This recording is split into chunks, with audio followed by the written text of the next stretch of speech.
Aujourd'hui, dans Mille et une vies, nos deux invités viendront nous raconter leur exceptionnelle et très émouvante histoire de rapt parental. C'est là que le déclic intervient et c'est là que je commence à vraiment faire des plans pour fuir. Mariée à un Tunisien, Sabine était sur le point de divorcer. Ses enfants se trouvaient en vacances avec leur père à Djerba lorsque ce dernier pose un ultimatum à sa femme. Il me dit, les garçons vont pas rentrer, donc c'est soit tu restes ici ou soit tu rentres toute seule. Vous êtes amputé de vos enfants, vous avez une souffrance intérieure qui est inouïe, ça me rend folle. Après leur mariage, Isabelle découvre une autre facette de celui qu'elle a épousé. On se retrouve devant un mur de haine et de mépris et je fais appel aux services sociaux. Il rentre et il me dit « Je vais te tuer ». Pour soustraire son fils à cette ambiance de plus en plus radicale, Isabelle fait alors un choix difficile et prépare en secret son enlèvement. J'embarque un sac dans une main, le petit sur l'autre bras et je ferme la porte. Je mets le contact. Et la voiture ne démarre pas.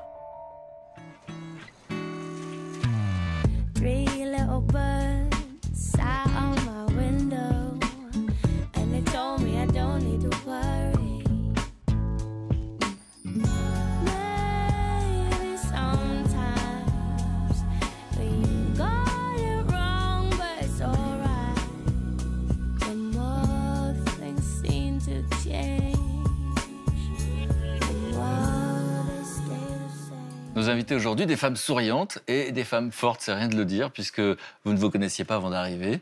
Et vous avez vécu toutes les deux ce qu'on appelle le rapt d'enfants. Des situations totalement différentes, des émotions qui se ressemblent peut-être, vous allez nous le dire. Sabine, l'image forte pour qu'on comprenne ce qui vous est arrivé, c'est en 2009. Vous êtes en Tunisie, là où vit le père de vos enfants. Nous étions en fait en instance de divorce.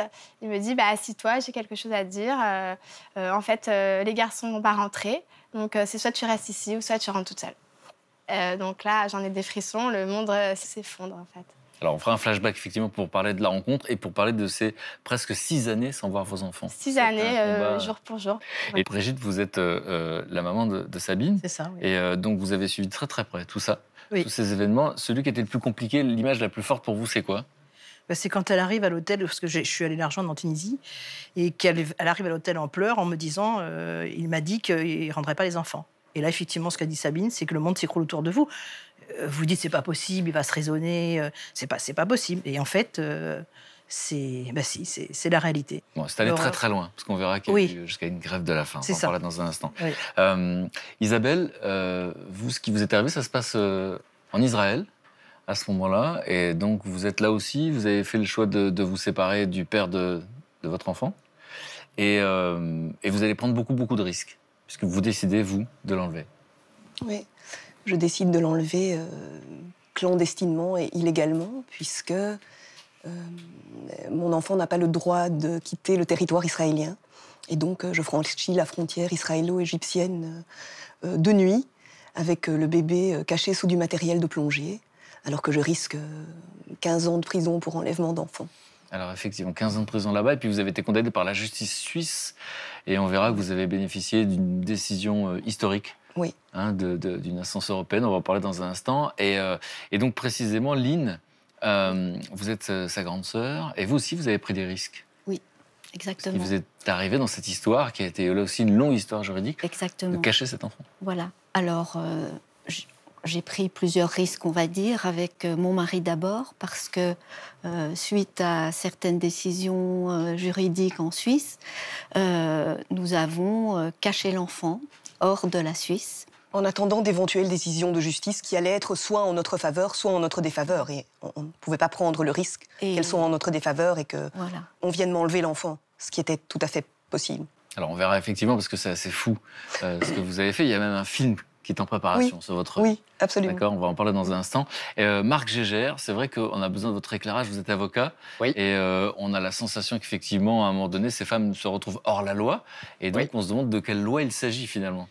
Alors, la loi dont on parle beaucoup quand on parle de kidnapping d'enfants, c'est la Convention de La Haye, qui prévoit, pour faire simple, qu'en cas d'enlèvement d'enfants, le pays dans lequel se trouve l'enfant va collaborer avec le pays duquel il est parti pour faire en sorte que l'enfant retourne dans son pays d'où il est parti. Vous allez nous parler de ça, effectivement, parce que les décisions de justice, selon les pays, ne sont pas les mêmes.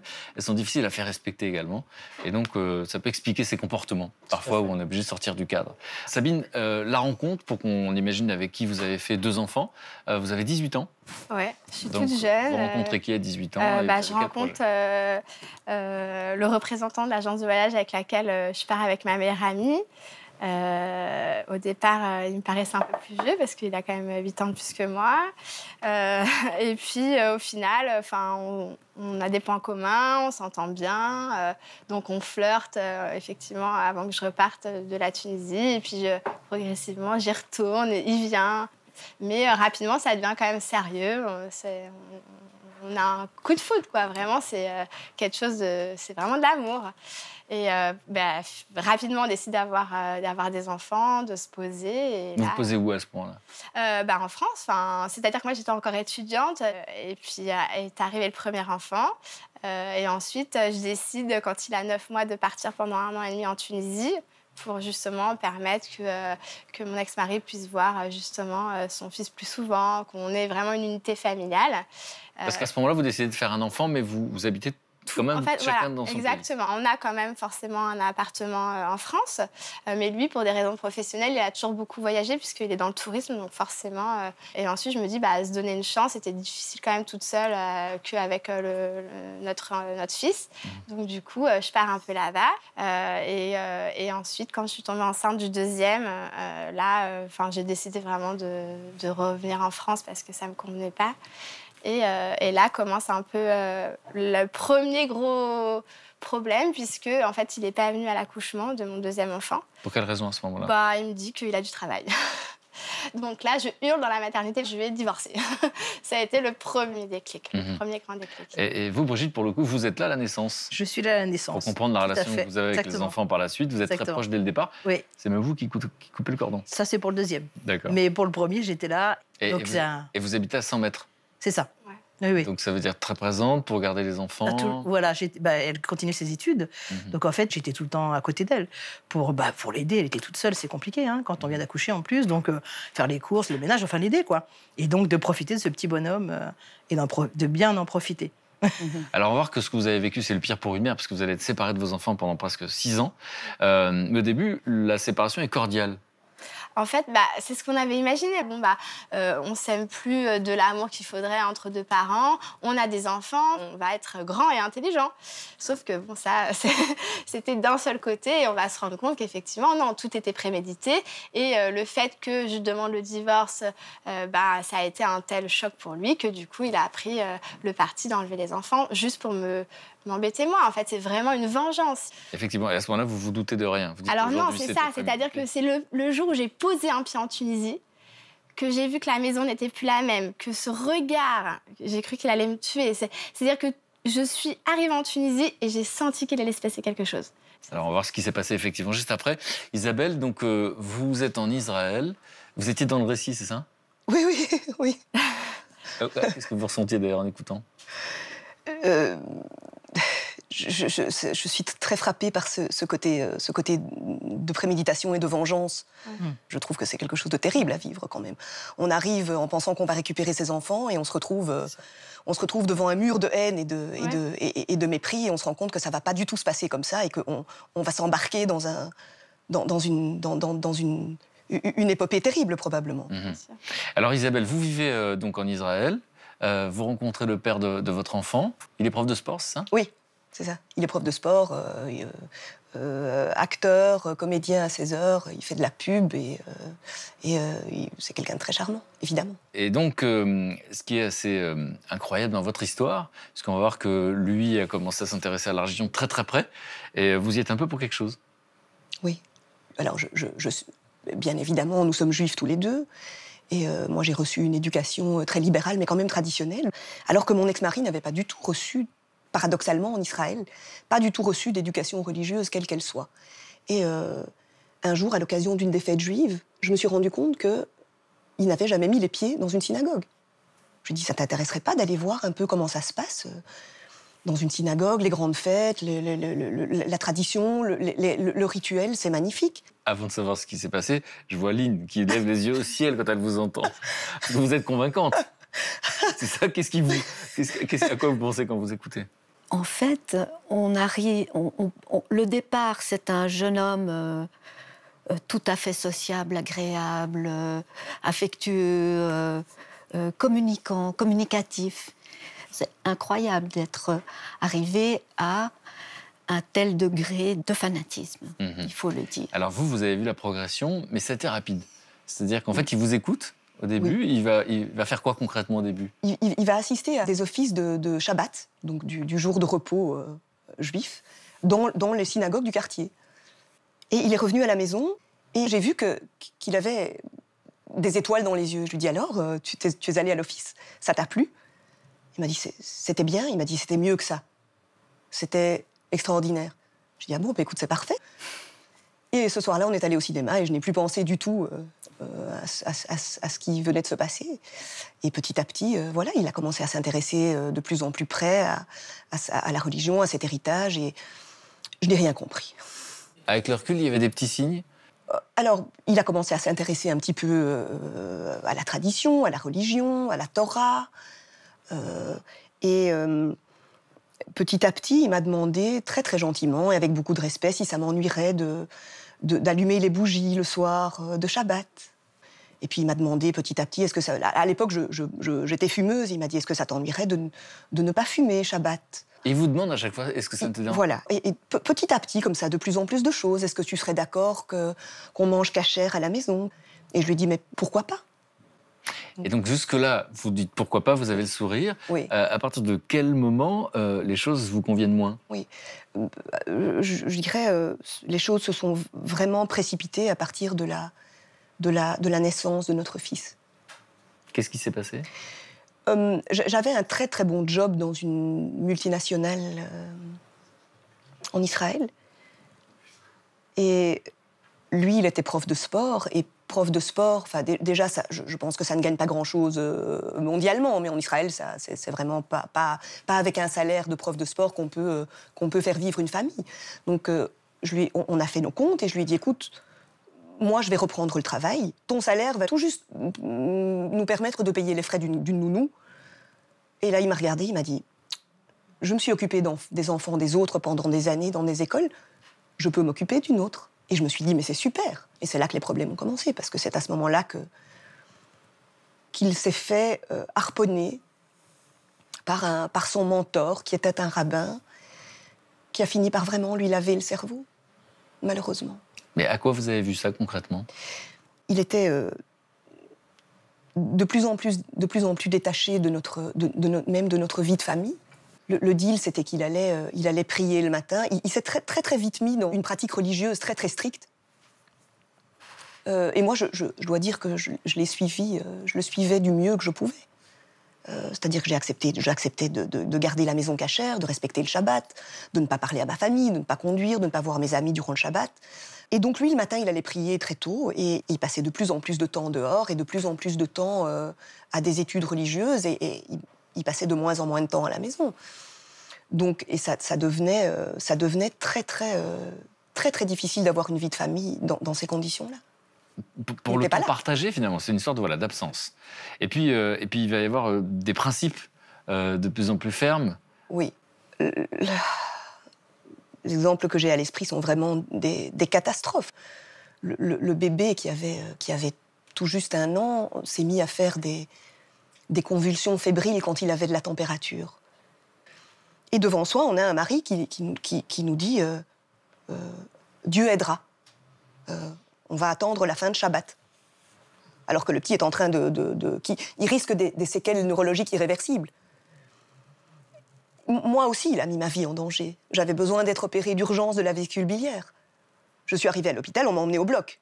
Et il me disait, on va attendre la fin de Shabbat. C'était pas des choses possibles. Et puis, je pense à un détail, c'était la lumière dans le frigo. Ah oui, non, mais ça, c'était bien plus tard. Quand le petit a eu 3 mois, j'ai emmené la famille en visite chez mes parents, qui habitaient à l'époque en France. Et ma maman, qui était qui était tout à fait au courant des traditions, avait tout fait en sorte que les choses soient vraiment très très confortables pour nous. Et surtout pour que mon mari puisse manger chez elle. C'est-à-dire qu'elle avait été faire des courses dans une épicerie juive cachère qui était assez loin de son domicile. Elle avait tout préparé pour que ça soit le plus confortable possible. Arrive le vendredi soir et mon mari a dévissé l'ampoule du frigo chez mes parents pour qu'il n'y ait pas de la lumière qui en jaillisse quand on ouvrirait la porte, puisque durant le Shabbat, on n'a pas le droit d'utiliser de l'électricité. Et mon père s'est dit, mais on a affaire à un fou furieux, là. Le type est dingue. Qu'est-ce qui le choque le plus? C'est le détail ou c'est le fait qu'il impose? Les deux. Je crois que c'est les deux. Et ils se sont dit, s'il fait ça avec nous, qu'est-ce qu'il fait avec notre fille? Comment ça se passe pour elle? Lynn, vous avez le souvenir de cette période-là? Oui, oui, bien sûr. J'ai cru que mon père allait faire une crise cardiaque ou un AVC quand il a ouvert le frigo et qu'il a vu que la lumière, enfin que l'ampoule avait été dévissée.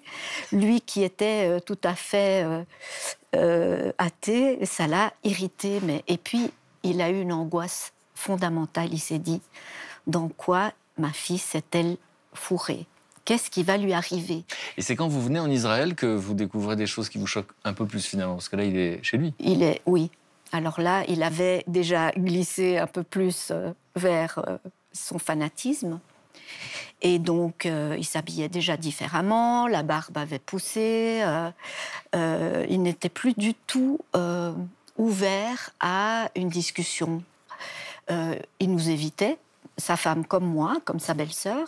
Il partait le matin, il rentrait tard le soir. C'est un peu une espèce de terreur qui s'installe, mais qui est cette personne? Qu'est-il devenu? C'est un peu, c'est ce qu'on ressent en fait finalement.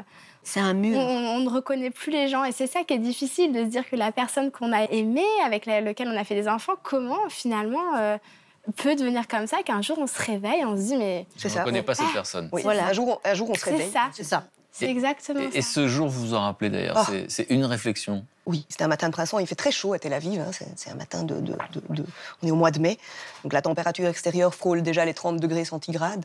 Je suis à la maison en attendant que mon mari vienne me chercher pour m'emmener au travail, et je suis très nerveuse parce qu'il arrive de plus en plus tard. Je comprendrai bien après que son but, c'est de me faire perdre mon travail, et que je perde cette indépendance, finalement. Parce que ce qui se dit, si je lui fais perdre ce job, elle va être à ma merci. Ouais. Et je pourrais lui imposer ce que j'ai envie de lui imposer, sans qu'elle ait cet argument de financier, cet argument économique. Mais ça, je le comprendrai bien après. Et donc la phrase déclic. Et il arrive, et je lui ouvre la porte, et il me dévisage, comme ça, des pieds à la tête. Là, vous êtes habillée comment? Je porte une longue jupe très classique, beige, très longue, elle est longue jusqu'aux chevilles, jusqu'aux chevilles, avec des petites sandales, un petit top à col roulé, très, très discret. Et les bras dénudés. Les bras dénudés. Il fait 30 degrés dehors. Hein. Il me regarde, des pieds à la tête, comme ça. Il me fait, mais tu ne t'imagines quand même pas que tu vas sortir dans la rue avec mon fils habillé comme une prostituée? Et ce que je vois ce jour-là dans son regard, c'est du dégoût. Je vois de la haine, je vois du mépris pour la femme que je suis. Et ça fait, vous savez, c'est comme quand on voit ces gens qui se réveillent dans des spectacles d'hypnose, vous savez, ça fait... Et je me dis, il faut que je me sorte de là. Il faut que je me sorte de là. Et je lui dis, je le regarde, et je lui dis, tu as raison, ne bouge pas. Et je rentre dans la chambre, je mets des chaussures fermées, un chemisier sur la robe, une veste sur le chemisier, des collants, il fait 30 degrés dehors toujours, hein, et je reviens, et je lui dis, viens, on y va. Et j'arrive au travail, et j'entre dans le bureau de ma chef, et je m'écroule en larmes. Et je raconte tout. Tout ce que je vis depuis des mois. Les brimades, les humiliations, les menaces. D'ailleurs, je suis allée parler à ce moment-là à son rabbin, qui me dit, joignez-vous à nous, vous aurez beaucoup d'ennuis. Des menaces à peine voilées. Et ma chef, qui était une femme adorable et tout à fait laïque, est stupéfaite. Et elle me regarde, elle me dit, il faut te trouver un avocat. Et voilà, et c'est comme ça que les choses. On verra, vous avez eu beaucoup de sang-froid, parce que vous avez fait le choix, effectivement, et on verra comment vous y êtes pris d'enlever vous-même votre enfant, de faire passer la frontière clandestinement. Sabine, donc votre histoire se déroule en Tunisie. Vous disiez, voilà, j'ai 2 enfants avec cet homme, je pensais qu'on allait se séparer de manière cordiale. Quand je parle de divorce, ça s'empire. Et finalement, à quel moment la situation devient vraiment compliquée? En fait, elle devient compliquée tout de suite. C'est-à-dire que je viens chercher les enfants comme prévu et il me dit « Assis-toi ». Il avait déjà pris les passeports. De toute façon, c'est mes enfants, ils sont tunisiens. Donc, ils vont rester en Tunisie. Donc, c'est soit tu restes là, soit tu pars. Donc, il savait très bien en faisant ça. C'est quelque chose de manigancé. J'étais une maman à 10 000%. Il savait très bien que j'allais rester et c'était son but. Et là, en fait, je vois bien qu'il était fermé. C'est quand même un rôle qu'il a répété, vraiment fermé. C'est comme ça, je décide, c'est moi l'homme. Brigitte, vous vous rappelez de ce moment parce que vous êtes en vacances en Italie. C'est ça. Sabine me raconte, donc déjà, elle sent des choses, il essaye de manipuler l'enfant. Donc moi, elle me raconte tout ça et là, Je t'ai demandé de venir. Alors, elle m'a demandé de venir. Donc effectivement, je suis arrivée sans que lui le sache. Mais évidemment, les enfants ont parlé à leur père, enfin surtout le premier, et en disant, j'ai vu mamie. Voilà. Là, ça n'a pas été du tout parce que effectivement, moi, je suis la bête noire, j'ai divorcé, donc c'est forcément, si Sabine a divorcé, c'est de ma faute. Enfin, tout est de ma faute. Bon, et après, donc ça a été un peu terrible parce qu'il a fait exprès que je vois pas les enfants. Donc, ou alors il donnait un enfant, mais pas le deuxième. Parce que je pense aussi qu'il avait peur qu'on fasse et qu'on parte avec les enfants. Ouais, il faut souligner que moi, du coup, je suis restée séquestrée volontaire pendant 2 mois. Je vais perdre 10 kilos, je vais pas manger. Le monde s'écroule. Vous dites, j'en ai encore des frissons, c'était il y a 8 ans. Vous dites, mais non, c'est pas possible. Comment il peut faire ça? Donc, du coup, ma mère va repartir parce qu'elle travaille. On va directement faire alerte enlèvement. L'ambassade va être contactée, sauf que bien sûr, c'est le mois d'août, que tous les fonctionnaires sont en vacances.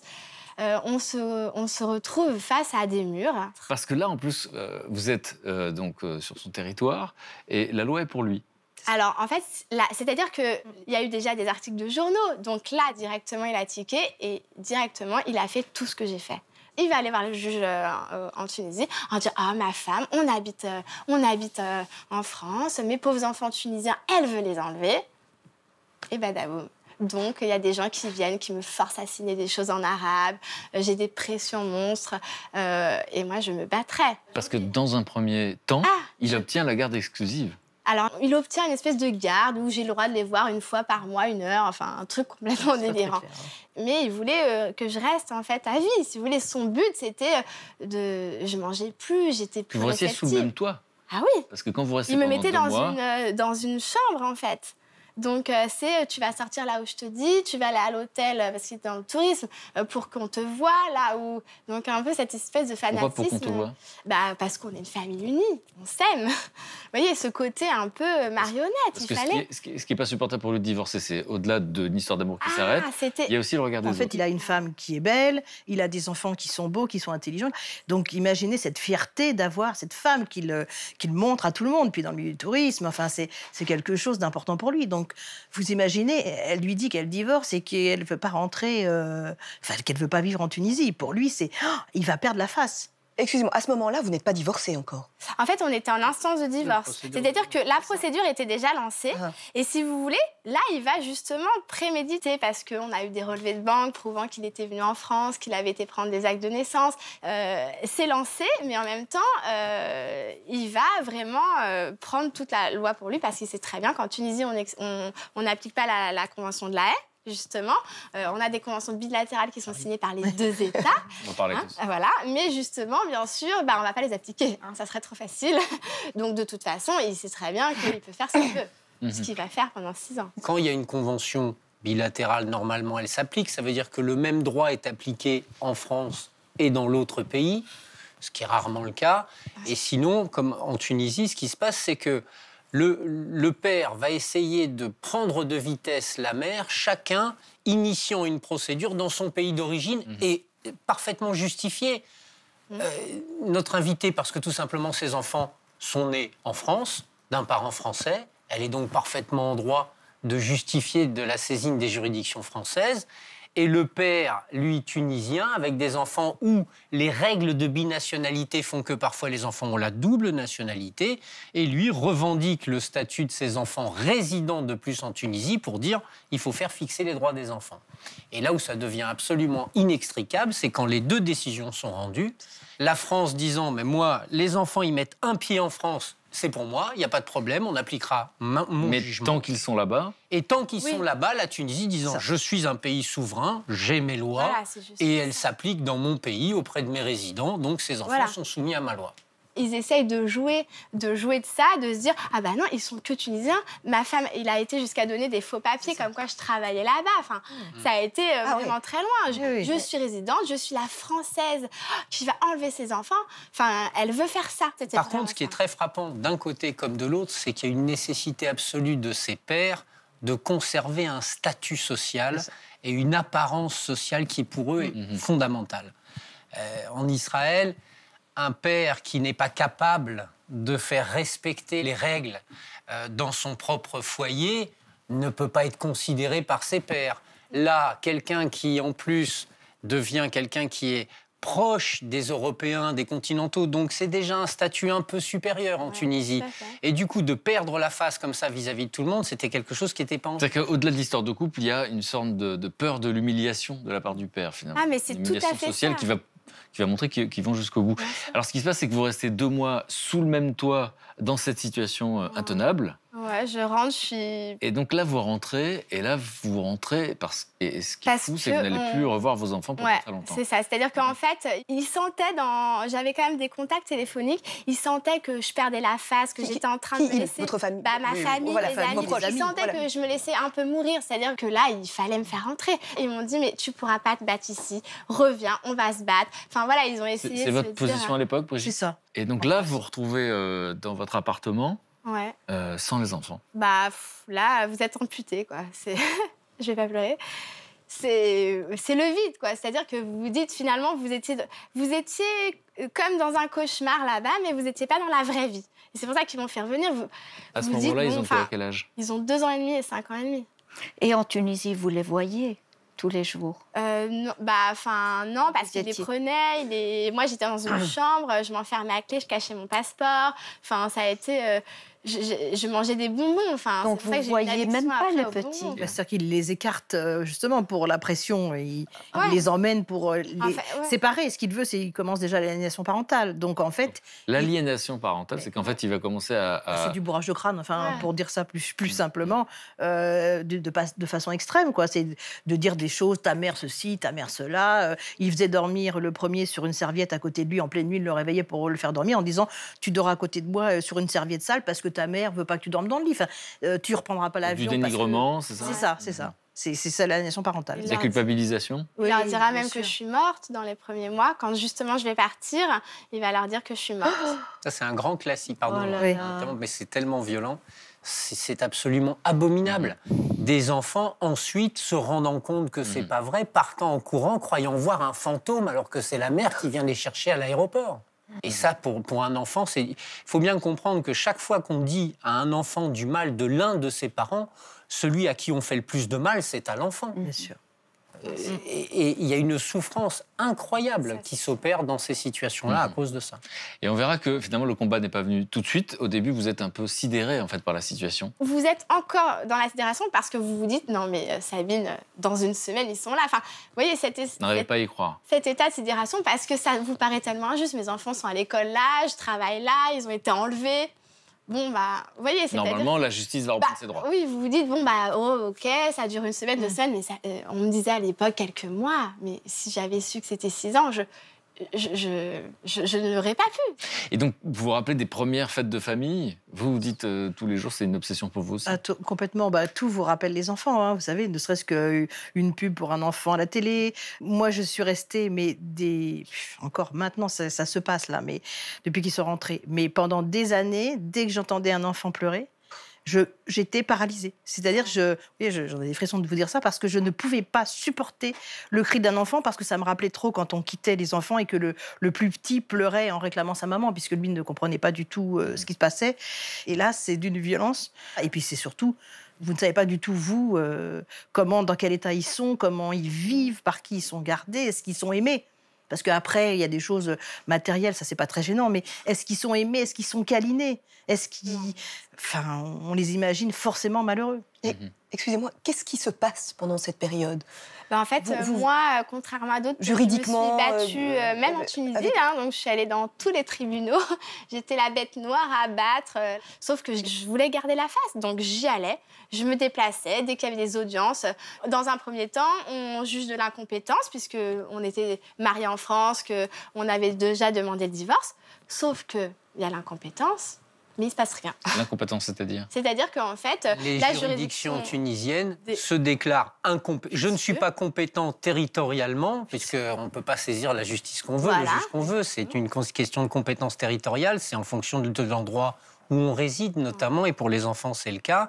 Donc là, la juridiction tunisienne fait le constat qu'une juridiction est déjà saisie, qu'elle est saisie à juste titre pour des raisons de compétence, elle se déclare incompétente. Elle dit « moi, je ne jugerai pas cette affaire ». Mais bien sûr, elle va aussi fermer les yeux pour tout le reste. C'est-à-dire que ça va être un combat judiciaire de 6 années. On aura beau avoir des décisions exécutives, donc avec il aura quand même un mandat d'arrêt international, de la prison ferme, des dommages à intérêts. C'est-à-dire qu'il ne se passera rien. On va voir effectivement qui a fait. C'est moi. C'est ce qui vous reste finalement devant l'injustice et l'impuissance, en fait, c'est ça? Non, mais c'est ça, en fait, c'est que vous vous battez partout, sur tous les fronts. Et partout, j'ai dépensé 300 000 €. C'est-à-dire qu'il y a un autre combat parallèle, et c'est ça qui est intéressant de parler, c'est pas que l'enlèvement d'enfants. C'est-à-dire que vous êtes amputé de vos enfants, vous avez une souffrance intérieure qui est inouïe, mais en plus, vous devez vous battre avec les institutions, avec la CAF, avec laquelle je suis en procès. Enfin, un truc complètement hallucinant. Vous vous retrouvez sans logement parce que vous n'avez plus de quoi payer. La famille, l'entourage, le travail, tout s'effrite, puisque du coup, vous n'avez plus cette même force et que ça fait un marasme autour de soi qui est juste incroyable. On parle de l'enlèvement d'enfants, des enfants, mais comme dit Maître, l'intérêt supérieur de l'enfant, mais il n'y a personne qui m'en a parlé en 6 ans, même en allant dans chacun des tribunaux. Et à l'heure actuelle, c'est pour ça que je suis là aujourd'hui. Je revendique l'intérêt de l'enfant et on ne peut pas faire subir ça, c'est de la maltraitance. Comme me le disait un procureur de la République en cour d'appel de Paris, il me disait que priver volontairement un de ses enfants d'un de ses parents, c'est un acte de maltraitance. Je ne peux pas laisser un enfant, ils n'ont rien demandé et ça me rend folle. Bon, on partage votre sentiment d'injustice en tout cas. Et Isabelle, dans votre situation, donc on se rappelle que vous êtes donc en couple avec cet homme qui change, celui à qui... Avec mon mari. Hein, à ce moment-là, le père de votre enfant. Et vous disiez, le déclic, c'est le jour où vous êtes habillé de la tête aux pieds et qui vous dit, mais tu ne vas pas sortir comme ça. Et donc là, on se rappelle de cet instinct incroyable de survie où vous ne contestez rien, vous allez à votre bureau et là, vous craquez, vous racontez. Je consulte un avocat que me recommande mon entourage, spécialisé dans le droit de la famille. Et puis, je demande le divorce. Et je le fais venir un jour où il nous ramène à la maison avec le petit, et où, comme d'habitude, il me jette le petit et il va prier. Je lui dis, attends, j'ai quelque chose à te dire. Il me dit, je crois pas, j'ai pas le temps. Je dis, moi, je crois bien, parce que c'est important. Et là, il y a mon avocat, il y a un couple d'amis qui sont présents, et je lui dis, c'est terminé, je te quitte, je veux te quitter, je veux divorcer. Et là, tout à coup, l'atmosphère pèse 1,5 tonnes. Plus personne ne bouge. Et là, je le regarde, il me regarde, et je sais que c'est la guerre. Je sais que ça va être sanglant. Parce que qu'est-ce qui vient de se passer à ce moment-là ? La situation après la demande de divorce est tout à fait... C'est du Kafka. Dire que nous sommes séparés, mais il vit sous mon toit. Donc lui, il dort dans la chambre d'amis. Moi, je dors dans notre ex-chambre à coucher avec le bébé. Et un jour, je fais appel aux services sociaux. Parce que j'en peux plus. Je ne peux plus vivre comme ça. Et l'assistante sociale mène une enquête, lui envoie une lettre et lui interdit d'emmener le bébé à la synagogue tous les jours, toute la journée, sans air et sans lumière. Et lui dit, il faut que vous viviez sous des toits séparés. Moi, comme vous, j'ai perdu 10 kilos, je suis une ombre. Et il rentre, il prend connaissance de la lettre et il me dit « I will kill you ». Qu'on traduit par? Je vais te tuer. Je sais que ça va très mal se terminer pour moi. Et j'appelle mon avocat. Et je lui dis, il vient de me menacer de me tuer. Il me dit, demain matin, on va à la police et on va déposer plainte. Et là, le juge, effectivement, a prononcé une mesure d'éloignement, c'est-à-dire pendant 3 mois, il ne pouvait pas m'approcher, il ne pouvait pas approcher l'enfant, il ne pouvait pas approcher la crèche où il venait menacer tout le monde aussi, en disant que c'était pas assez religieux, que c'était pas que c'était pas conforme. Et je pense que son entourage lui dit, tu arriveras à rien avec elle, ça sera jamais une bonne épouse, laisse tomber, donne-lui le divorce. Parce qu'il faut savoir qu'en Israël, c'est le mari qui accorde le divorce à sa femme. Qui la répudie. Et on est répudié et libre. Mais avant que ça se fasse, c'est très compliqué parce que je me rends compte que je suis enceinte. Parce que, pour ne pas éveiller les soupçons de mon mari, je ne vais pas lui refuser de relations intimes. Et on en a une fois. Et je me rends compte que je suis enceinte. Et je me dis, oh, c'est pas vrai, au secours. Je me dis, mais à quel point est-ce que la vie peut être cruelle? Et là, à partir du moment où il découvre que je suis enceinte, il me cajole. Et il m'offre des fleurs et du chocolat. Il me dit, bon, on va garder l'enfant. Et on a une audience de tribunal. Et là, dans les couloirs du tribunal, il prend mon avocat à part. Il me dit, bon, elle est enceinte, on va faire un marché. Elle garde le bébé qu'elle porte, et moi, je garde le premier, notre fils. Mon avocat lui dit, vous êtes fous? Vous êtes dingue? Quel genre de père est-ce que vous êtes pour proposer un marché pareil? Vous n'êtes pas normal. Et la mort dans l'âme, j'avorte parce que je sais que je ne pourrai. Déjà, c'est assez compliqué. Ça va être compliqué de quitter le pays avec un bébé d'1 an et demi, mais enceinte, ça va être encore plus compliqué. Et à ce moment-là, je fais une demande de quitter le territoire à la justice, qui me la refuse. Et c'est là que je me dis, je dois trouver une solution pour me sortir de là. Le petit ne pourra pas quitter Israël pendant encore 18 ans, à partir de maintenant. Et moi non plus, je ne vais pas partir sans lui. Pareil, il faut une autorisation. Et si je veux rester en vie, j'ai intérêt à courir vite. Et donc, ma sœur vient me rendre visite en Israël, et là, on commence à échafauder. Le complot, des complots. Que peut-on faire? Qu'est-ce qu'on peut faire? Peut-on faire quelque chose? Une fois qu'il est avéré que je ne pourrai pas quitter le pays pendant presque 20 ans, et l'enfant non plus, qu'est-ce qu'on fait? Et à ce moment-là, j'appelle, bien évidemment, le consulat suisse à Tel Aviv. Réaction logique. Je leur dis, écoutez, voilà la situation dans laquelle je me trouve. Qu'est-ce que vous pouvez faire pour moi? Le type me dit, objectivement, rien, madame. Nous ne pouvons pas nous immiscer dans le droit interne israélien. Il faut d'abord que vous divorciez, que vous ayez la garde de l'enfant et que vous essayiez de rentrer en Suisse. Mais pour ça, vous devez vous débrouiller. Si vous arrivez à rentrer en Suisse, vous y serez en sécurité. Et c'est là que le déclic intervient et c'est là que je commence à vraiment faire des plans pour fuir. Et finalement, je trouve la solution la plus adaptée, c'est-à-dire un passeur. Il me dit, voilà ce que je te propose. Je vais t'emmener jusqu'à la frontière israélo-égyptienne, à Taba, c'est-à-dire que c'est quand même 6 heures ou 7 heures de route. Tu vas passer la frontière avec ta voiture, tu vas te débrouiller pour sortir ton enfant du pays, et je te récupère de l'autre côté et je t'emmène en Égypte. On rappelle le risque, c'est 15 ans de prison, Oui, c'est ça? je ne connais pas le nombre d'années que je risque, mais je sais que je vais enfreindre une interdiction de quitter le territoire, ce qui est très grave. Et je décide de prendre le risque quand même. Je lui dis, je suis tellement désespérée que je vais le faire. 24 juin 2005, c'est pendant la nuit. Mon enfant est né avec une particularité, c'est-à-dire qu'il est né avec un rein unique. Donc, en cas de fièvre suspecte, il faut qu'il ait des soins immédiats.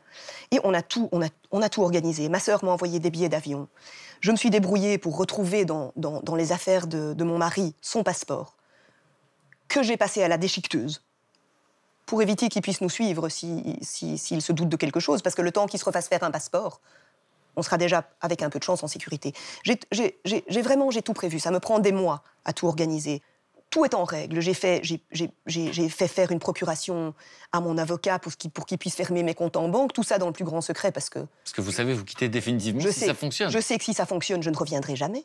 Et le matin du départ, on m'appelle, et c'est la garderie de mon petit qui m'appelle, et qui me dit, il a 42 fièvres, il faut venir le chercher. Et je me dis, c'est pas vrai. C'est pas vrai. Qu'est-ce que je fais? Je l'appelle. J'appelle ma sœur, évidemment. Bien sûr, Lynn a une solution. La Suisse. Je lui dis, Lynn, le petit a 42 fièvres, ils viennent de m'appeler, qu'est-ce que je fais? Et elle n'hésite pas une seconde, elle me dit, tu pars. Ouais. On a tout prévu. Il y a des médecins en Égypte aussi, tu y vas. Et je dis à ma chef, écoute, il faut que je parte, le petit est malade, il faut que je l'emmène à l'hôpital. Ma chef, mon bureau qui ne sait pas du tout, qui n'est au courant de rien, évidemment, personne n'est au courant de rien. Et j'arrive à l'hôpital, je vais chercher le petit, je l'amène à l'hôpital, pour qu'on lui fasse quand même des examens, pour qu'on détermine l'origine de cette fièvre. Et je fais les 100 pas dans cette salle des urgences. Et la pédiatre revient. Et elle me dit, Madame, votre fils a une grosse otite. Et je la regarde et je lui fais, une otite? Mais c'est magnifique. Elle n'a pas compris, je pense. Ah non. Et effectivement, je rentre à la maison avec des gouttes antibiotiques et j'attends. Et je fais les 100 pas. Et à 21h30, la sonnette de l'appartement retentit. Et je me dis, il est venu. Le passeur. Le passeur. Et il m'a dit, bon, on a assez perdu de temps, on y va. Et on commence à... J'embarque un sac dans une main, une ceinture avec mes papiers, à ma taille, et le petit sur l'autre bras. Et je ferme la porte. Et je pars sans me retourner. Je sais ce qui va se passer. Si ça marche, je ne reviendrai jamais. Si ça ne marche pas, je serai en prison. Donc en tout cas, je ne reverrai plus rien de ce que j'ai connu ici. Et on roule jusqu'à la frontière, jusqu'à Eilat, jusque dans le sud d'Israël. Ça met 6 heures. Le petit qui a une otite pleure sans arrêt. Je dis au passeur, ça marchera jamais. Je ne peux pas passer la douane avec lui dans cet état. Il va falloir qu'on dorme à Eilat. Et tout à coup, le petit que j'avais mis au sein, parce que je l'allaite, s'endort. Et le passeur me dit, c'est maintenant ou jamais. Hein. Et il me donne les clés de la voiture et il me dit, c'est à toi de jouer. Là, il est déjà 4 heures du matin. Le jour commence à se lever. Et vous devez vous rendre compte que cet environnement est absolument féerique. Enfin, on est au port du désert du Sinaï, avec les montagnes qui sont en train de s'illuminer, avec les toutes premières lumières. C'est un décor de dénouement, vous voulez dire? Un décor de dénouement heureux, de cinéma, de tout ce qu'on veut. Et moi, je suis là. Je suis là avec ce bébé qui est caché sous son matériel de plongée. Et je claque des dents. Et j'arrive sur ce terminal qui est illuminé comme ça, à Giorno. Et je suis toute seule sur ce truc. Je paye une taxe de sortie et puis j'arrive au contrôle des passeports. Et là, il y a une femme. Et j'essaye d'avoir l'air d'une fille en vacances parce que j'ai un scénario qui dit que j'ai quitté le travail tard. Pourquoi est-ce qu'une femme seule passe la frontière israélo-égyptienne en pleine nuit? Je vais rejoindre des amis qui sont allés faire de la plongée dans le Sinaï. Et votre enfant est où à ce moment-là? Sur le terminal, dans la voiture, caché sous son matériel de plongée. Il dort. Là, il est rétamé. Et j'arrive au contrôle des passeports et je tends mon passeport israélien, évidemment.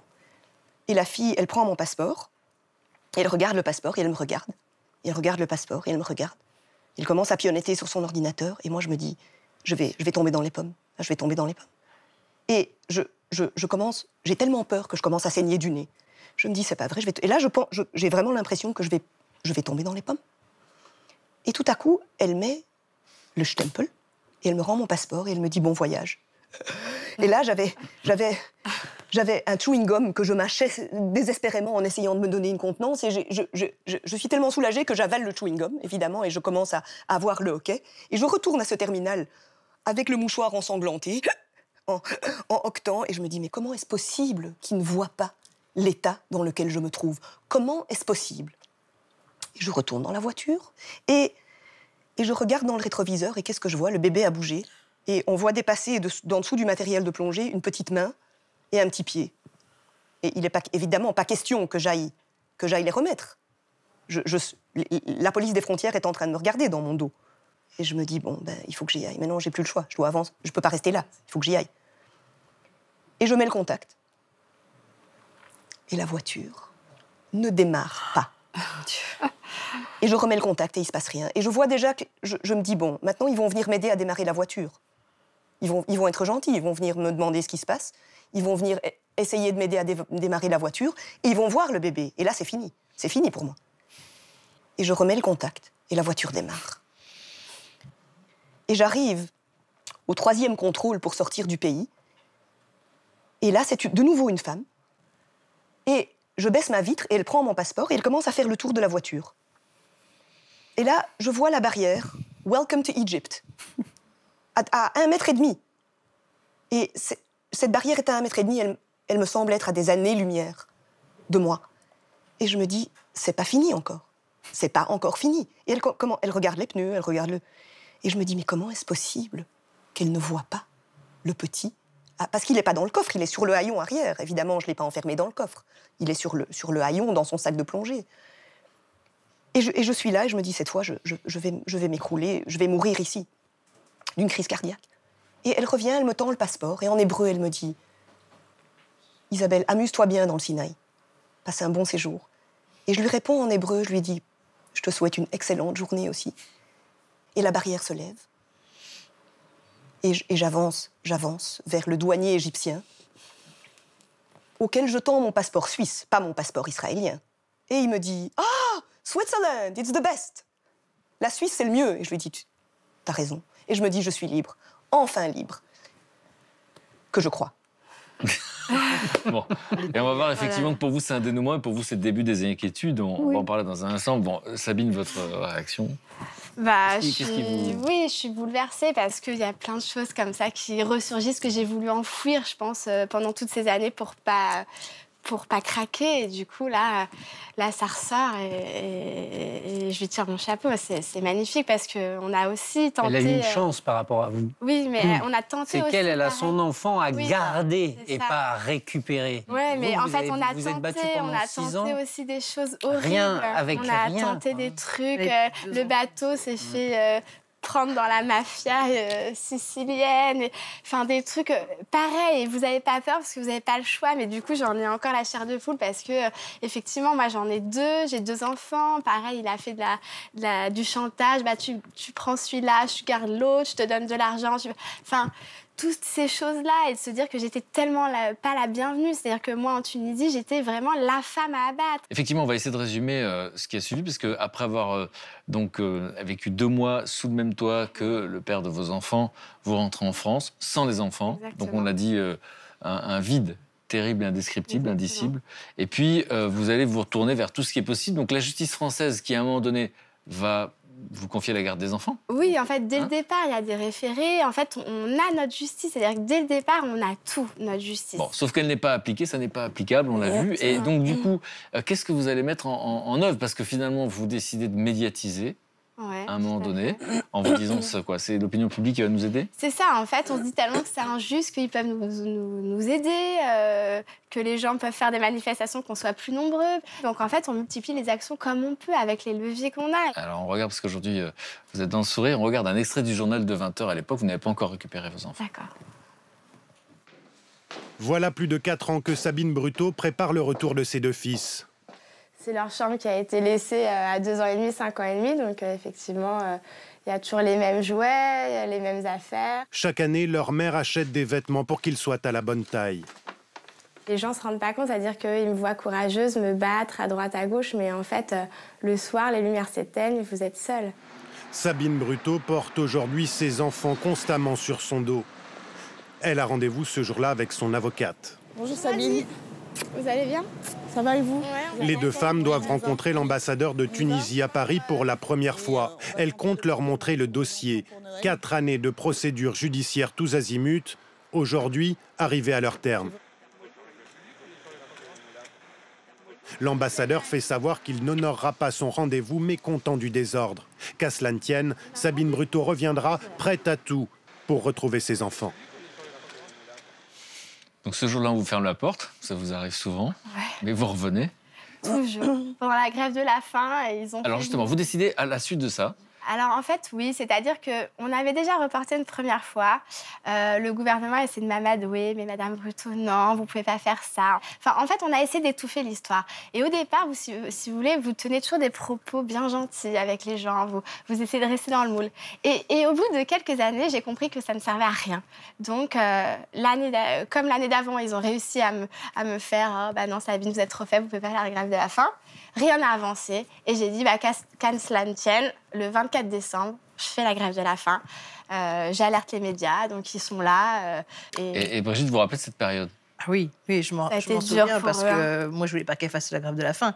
Elle était tellement affaiblie que j'avais peur pour elle. Alors, cette période. Vous êtes très très proche pendant toute cette période. Ça. Et puis il va y avoir un moment, vous tombez amoureuse, vous tombez enceinte. Exactement. Et vous allez moins vous voir. C'est-à-dire que j'ai très mal réagi. Parce que pour moi, je pensais à mes petits loulous là-bas qui étaient... Et j'imaginais au retour, parce qu'il y avait toujours cet espoir, se dire ils vont rentrer un jour. Et quelle est leur réaction quand ils vont voir leur mère qui a refait sa vie, qui a un enfant. Et moi, je suis quelqu'un de vif aussi, donc je... Vous voulez dire que c'est pas par hasard si elle a ce caractère? Peut-être. Donc c'est vrai que j'ai dit des choses, et vous savez, dans ces cas-là, les mots dépassent la pensée. Et donc, effectivement, on a eu une période de froid. Bon, mais après, quand on s'aime... Mais c'était une période perturbante pour vous, parce que c'était un... J'imagine que je l'ai perturbé, parce que déjà ouais, qu'elle était ça a pas été bien. perturbant, parce que j'ai perdu le bébé. C'était... voilà. Et du coup, ça a été un peu violent. Après, je comprenais aussi son point de vue. Mais en fait, si vous voulez, vous essayez de vous en sortir comme vous pouvez avec les affects et les rouages qui sont les vôtres et trouver un sens aussi à votre vie. Ça faisait des années que je travaillais sur le deuil de mes enfants. Donc, c'était difficile. Comme le disent les psys, c'est pas comme un deuil, parce qu'un deuil, vous avez la phase de déni, l'acceptation. Là, en fait, on peut pas être dans le déni, on peut pas accepter ça, puisque c'est l'impuissance qui règne. Et c'est ça qui est difficile en tant qu'être humain, enfin, en tant que maman. Finalement, vous savez qu'ils sont là, enfin, qu'ils sont en vie. Vous savez pas dans quelles conditions, et vous savez pas, parce que ça a été jusqu'à un point de tel non-retour que je savais que mon ex-mari, plutôt que de céder, il les aurait tués. Et c'est pour ça que vraiment j'ai fait la grève de la faim pour continuer à alerter. Et du coup, j'ai fait la grève de la faim, j'ai tenu 6 jours. Je suis tombée devant l'Élysée. Donc ils ont essayé de négocier avec moi dans le camion de pompiers, bien à l'écart, pour me dire Sabine, mais vous allez manger. Et j'ai pas mangé. je me dis, non, enfin, je vais pas manger maintenant. Je suis passée sur iTélé en direct. Ils m'ont appelé tout de suite. Ils disaient, mais pourquoi vous dites ça? Pourquoi vous dites que vous avez vu le président? Pourquoi vous dites ceci? C'est pas vrai. Enfin, donc je sentais quand même que je dérangeais. J'ai toujours dérangé, même à l'Élysée. Voilà, il faut combattre comme ça, parce que si le reste ne fonctionne pas, j'ai vu le président tunisien, j'ai vu tous les ministres. Enfin, il y a un moment, on fait quoi? J'ai essayé donc ces stratégies, aller les chercher. J'avais ordre de ne plus y aller les dernières années. Il faut savoir que je pouvais même plus m'y rendre en Tunisie, parce que sinon on me mettait par la case prison directement. J'avais même plus besoin de faire quoi que ce soit, moi. Alors, on va parler effectivement de ce coup de téléphone qui va changer le cours de votre existence, Ouais. parce que vous allez avoir vos enfants. Mais il va y avoir la naissance d'un autre enfant. Ouais. Alors là, ça va être super compliqué. Jusqu'à une semaine avant, j'étais encore en train de faire une manifestation, donc personne ne voyait que j'étais enceinte. Ça se voyait pas, j'avoue. J'avais pas pris beaucoup de poids. Je voulais toujours être dans le combat pour pas oublier mes enfants, me dire je me permets d'être enceinte. Psychologiquement, c'était juste insoutenable. Vous dites, mais vous allez mettre un enfant au monde alors que vous avez vos 2 enfants qui sont séquestrés. Donc, il y a une culpabilité.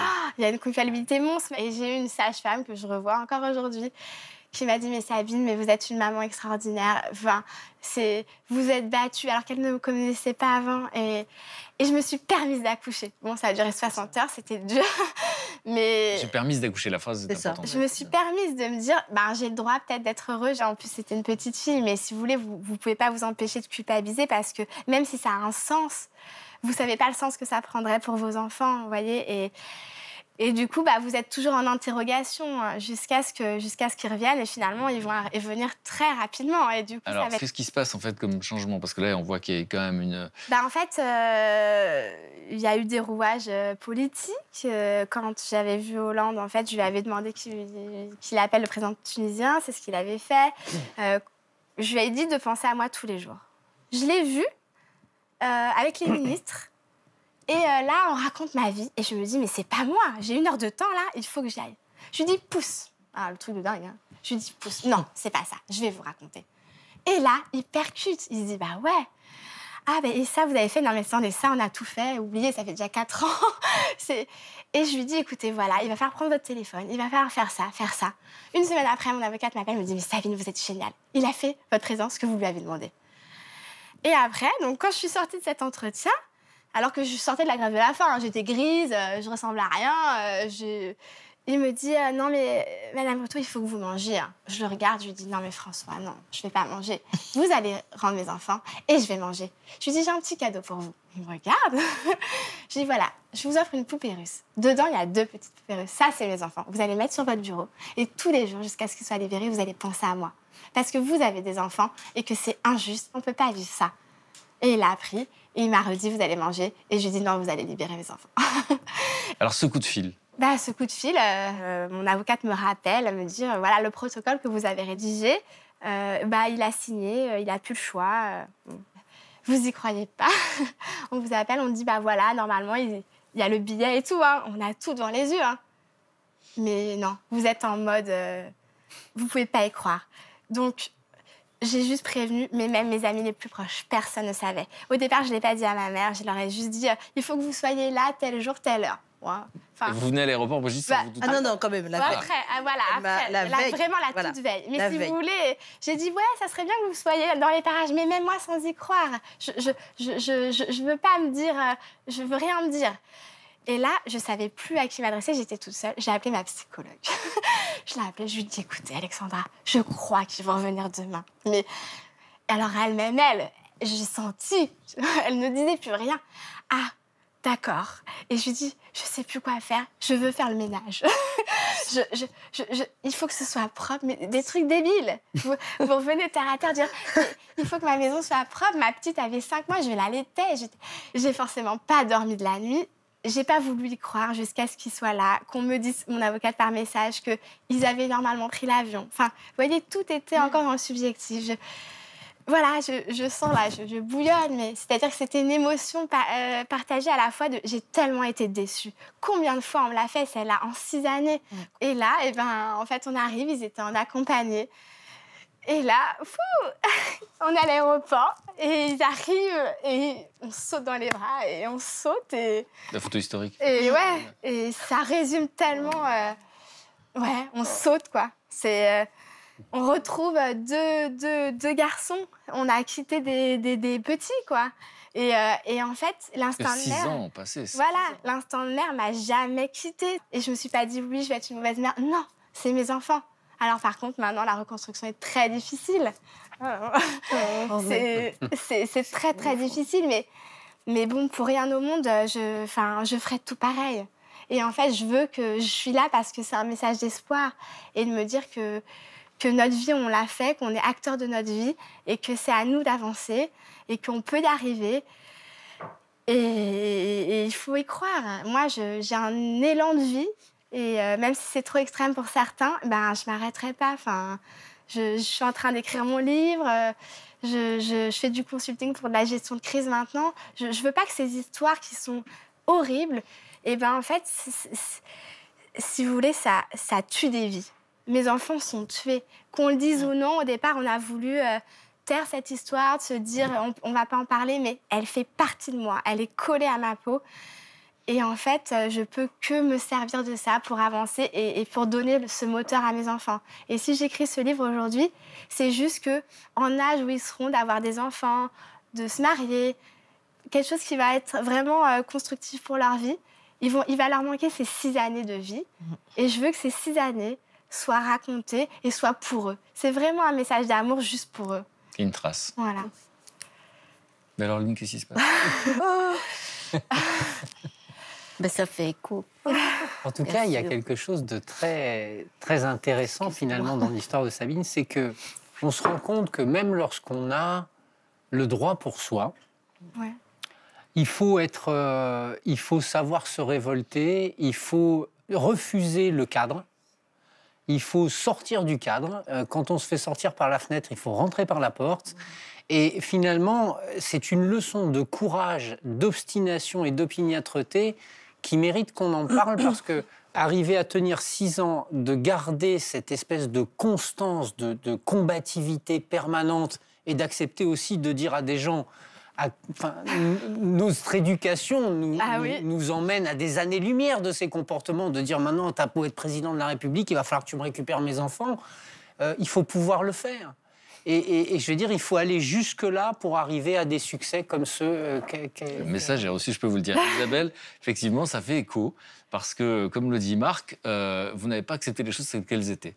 On se rappelle que vous êtes parti avec votre enfant, un récit haletant, où vous passez la frontière avec cet enfant au petit matin. Et même vous, je pense que vous ne réalisez même pas que vous avez vécu ça.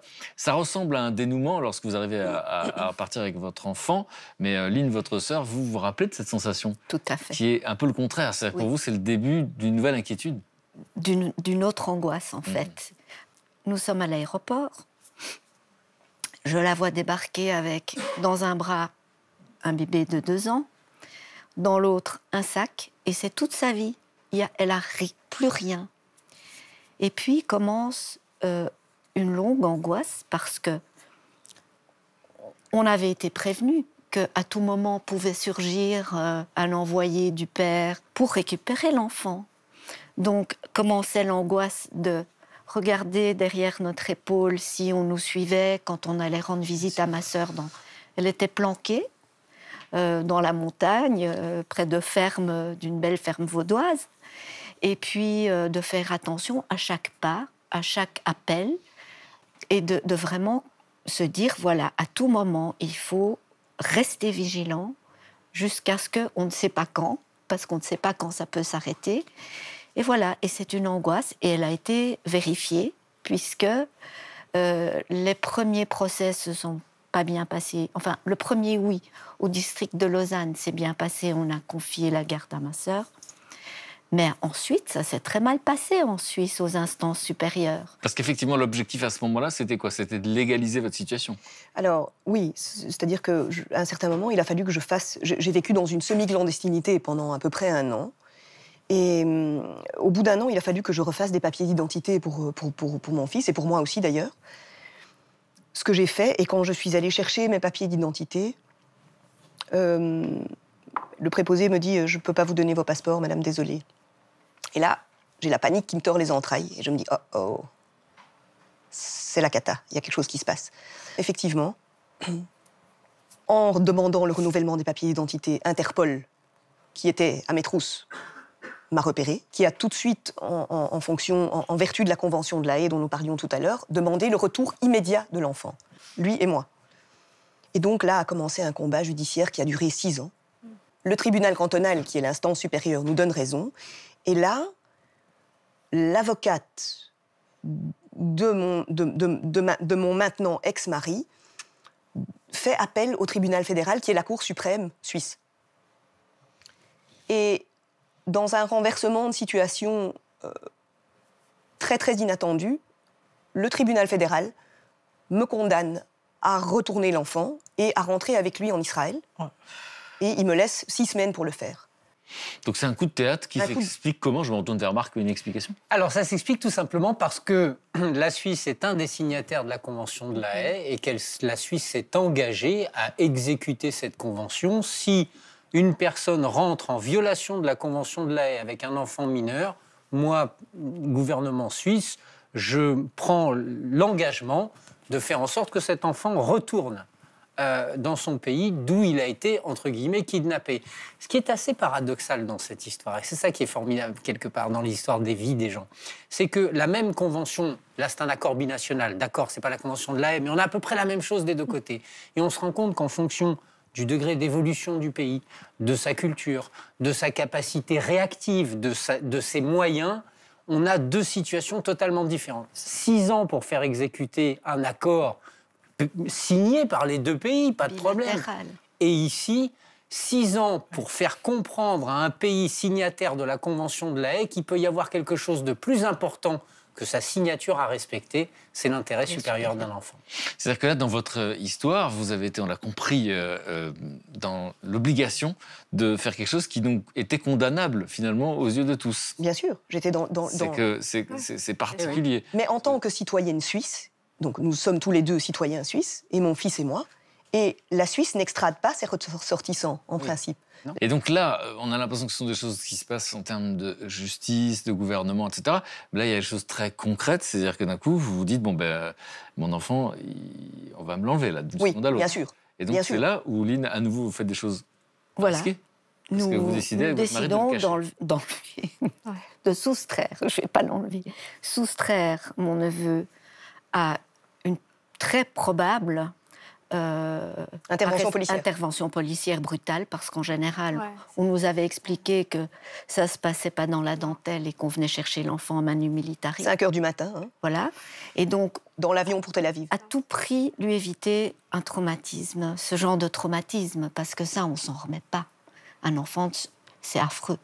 Et donc, avec mon mari, on s'est dit, voilà, on va aller mettre l'enfant au vert. Et alors, ce qui est fou, c'est parce qu'il faut qu'on résume, évidemment, c'est que vous avez traversé tout ça et à un moment donné, Marc disait, on peut être encore plus fort que la justice, c'est-à-dire que vous allez créer un précédent. Oui, c'est-à-dire que je quelque chose fais... qui fait jurisprudence, Au départ, en tout cas, sur le plan européen. Voilà, au départ, je fais ce qu'a fait Sabine. J'ai 5 semaines pour exécuter cet ordre du tribunal fédéral de retour. Pendant 2 jours, je suis mais comme anesthésiée, et puis je me dis, je vais me battre. Et j'alerte l'opinion publique, et je mets des banderoles, je fais signer des pétitions. Et là, un jour, je suis en train de récolter des signatures, et il y a un monsieur qui s'approche et qui me dit, Madame, je suis juge à la Cour européenne des droits de l'homme à Strasbourg. J'habite Lausanne, mais je suis juge à Strasbourg. Est-ce que vous avez pensé à porter votre affaire devant la Cour européenne des droits de l'homme? C'est incroyable, c'est une rencontre. Ouais, c'est toujours, tout commence à... Je ne peux pas signer votre pétition parce que je suis juge, mais il faut... J'ai dit, mais est-ce que j'ai la moindre chance? Il m'a dit, oui, il faut toujours essayer. Donc vous tentez votre chance à la Cour européenne des droits de l'homme et... J'engage d'abord une course contre la montre. Rebelote, c'est une course contre la montre. Parce qu'on a... Saisir la Cour européenne des droits de l'homme, c'est très compliqué. Il faut remplir un tas de conditions et... Heureusement, je l'ai rempli, mais il faut trouver un avocat, il faut lui apporter le dossier, il faut qu'il l'étudie, et il faut qu'il saisisse la Cour européenne des droits de l'homme avant que l'ordre de retour du tribunal fédéral soit exécutif, à savoir avant le 30 septembre 2007. Nous sommes le 11 septembre. Je trouve cet avocat, je débarque chez cet avocat avec un dossier qui fait déjà 600 pages, et il me regarde et me dit « Madame, c'est une bombe, votre dossier. Une bombe politique, une bombe diplomatique. » Il aborde les droits de l'enfant, les droits de la femme. Je lui dis, qu'est-ce qu'on va faire? Il m'a dit, je vais saisir la Cour. Et pendant, je crois, les 2 semaines qui suivent, il ne fait rien d'autre. Et la demande de la requête devant la Cour européenne des droits de l'homme part le vendredi 26 septembre au matin, et je dois rendre l'enfant le 30 septembre. Et le 30 septembre au matin, mon avocat reçoit un fax. La requête est acceptée et nous informons le gouvernement suisse de ne pas procéder au retour de l'enfant. Et là, je me dis... Donc, Marc, je m'entends à vous. À ce moment-là, c'est pas tranché. C'est-à-dire qu'on dit... C'est pas tranché, mais la Cour européenne des droits de l'homme va prendre une décision qui est rarissime dans la jurisprudence de la Cour européenne des droits de l'homme. C'est-à-dire que la Cour des droits de l'homme, comme son nom l'indique, s'interroge et tranche une situation juridique d'un pays qui lui est soumis. Mais il est extrêmement rare que, alors que cette décision n'est pas exécutée ou en cours, la Cour européenne des droits de l'homme dise au pays membre en question, en l'espèce la Suisse, vous arrêtez d'exécuter. C'était cette suspension de l'exécution de la décision de justice qui est un droit conféré à la Cour européenne des droits de l'homme, est un droit qu'elle n'utilise, j'allais dire, quasiment jamais. Donc, pour qu'elle le fasse là en si peu de temps, c'est que la Cour européenne va prendre la mesure de l'importance de la question qui lui est soumise. Et là, la suspension du retour était valide jusqu'à ce que la Cour juge sur le fond de l'affaire. Ce qui n'est pas arrivé avant 2 ans. Donc, il s'est encore écoulé 2 ans. Et... Comme Sabine, j'avais des sacs de voyage que je vidais à mesure que mon petit grandissait, dans lequel je remettais des vêtements à la bonne taille, pour pouvoir fuir si la décision nous était défavorable, parce qu'on ne savait pas du tout à quoi s'attendre. Et j'avais raison de m'inquiéter parce que j'ai perdu. À la Cour européenne des droits de l'homme, par 4 voix contre 3, j'ai perdu. Et donc, le jugement du tribunal fédéral devenait exécutoire, et rebelote, on pouvait venir m'enlever l'enfant à n'importe quel moment. Et... Mon avocat étudie l'arrêt et il me dit « Je pense qu'on peut saisir la grande chambre. Est-ce que vous êtes d'accord ?» Et à vrai dire, je ne savais pas qu'il y avait... Donc la grande chambre qui est la cour d'appel de la Cour européenne des droits de l'homme. Et là, c'est très très compliqué. La saisine de la grande chambre est rarissime. Personne n'y croyait. Ni les juges, ni les avocats, ni personne. Il y a eu une audience en public à Strasbourg, qui est une des choses les plus... Encore une fois, c'est une des choses les plus impressionnantes. Ma sœur était là. Oui. Des plus impressionnantes qui soient. C'est devant 17 juges, en public. Et là, de nouveau, il a fallu attendre. Parce que ce qu'il faut comprendre, c'est que d'une procédure à l'autre, j'étais soit une criminelle, soit une victime. Soit une criminelle, soit une victime, et ainsi de suite. Donc c'était déjà le 7e tribunal devant lequel je présentais mon cas. La tension est palpable ce matin lorsqu'Isabelle et ses 4 avocats se rendent au Palais des droits de l'homme à Strasbourg. Extrêmement anxieuse. C'est la vie et l'avenir de mon petit garçon qui se jouent ici ce matin. La Grande Chambre, c'est 17 juges qui reprennent des affaires exceptionnelles. Le dernier recours de la Cour européenne des droits de l'homme. L'audience est minutée, chaque partie plaide. L'intérêt supérieur de l'enfant doit être replacé au centre de ce débat. Et dans cette affaire, chacun campe sur ses positions. L'écoulement du temps contredit l'esprit de la Convention de La Haye qui veut un retour immédiat dans l'intérêt de l'enfant, justement. Je suis consternée de voir à quel point le tribunal fédéral a été mécanique et arbitraire dans sa décision de renvoyer mon enfant en Israël. Il s'agit d'un enfant, là. Il ne s'agit pas d'un paquet qu'on peut réexpédier avec la mention retour automatique dessus. Là, je me suis prise à espérer. Je me suis dit, est-ce que peut-être cette fois ça va marcher? Et non seulement ça a marché, mais on a gagné par 16 voix contre 1, ce qui est un raz-de-marée en termes de Cour européenne des droits de l'homme. Donc là, vous la prenez de manière étrange en plus. Je la prends par un coup de téléphone d'un journaliste. Une fois de plus, je suis au travail en train d'apprendre les résultats. Une fois de plus, le petit est hors de Suisse, au cas où la décision nous est défavorable. Et il y a un journaliste qui m'appelle et qui me dit « Est-ce que je peux avoir une interview avec vous ?» Je lui dis « Mais pourquoi? J'ai pas vu l'arrêt encore. » Il me dit « Vous n'avez pas vu l'arrêt, madame, mais vous savez que vous avez gagné quand même. » C'est comme ça que vous la prenez. Et voilà.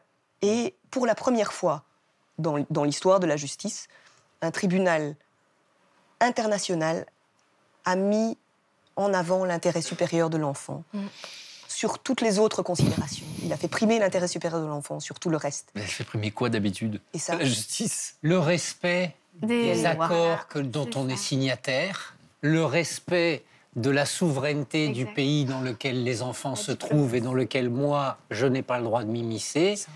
Si vous voulez, la Cour européenne des droits de l'homme essaye, parce que c'est compliqué la mission qui lui est donnée, c'est justement d'essayer de réguler notre monde, enfin notre Europe, avec des grands principes qui nous régissent, qui sont ceux que l'on trouve dans la Déclaration universelle des droits de l'homme.